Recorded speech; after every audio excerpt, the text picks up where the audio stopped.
Welcome to Chillin' 101. We hope this video helps. You start by getting straight to selecting content. Sign into Drive and choose your method, web download versus Drive for desktop sync, because each serves different needs. Once chosen, pick the folders and files you must preserve first. Prioritize large, irreplaceable items. Make sure to check storage space on your local drive so the transfer won't fail. After that, right-click a folder to prepare a download, or open the Drive for desktop app to begin sync setup.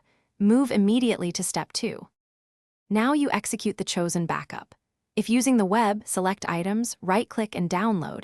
Note that large folders compress into a zip, so plan extraction time.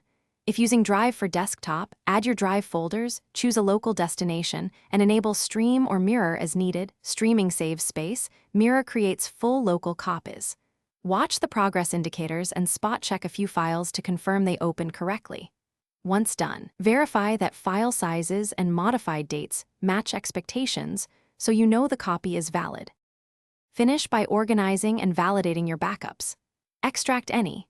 Zip archives, place items into clearly dated folders, and keep a single manifest or README listing contents. Make sure to open a few representative files or compare checksums if you want extra certainty, because verification prevents surprises later. If something goes wrong, for example, a stalled sync, restart the Drive for desktop app, check your internet and available disk space, and confirm Google account permissions. These quick fixes resolve most issues so you can rerun the backup. Thanks for watching. Consider subscribing if we helped you.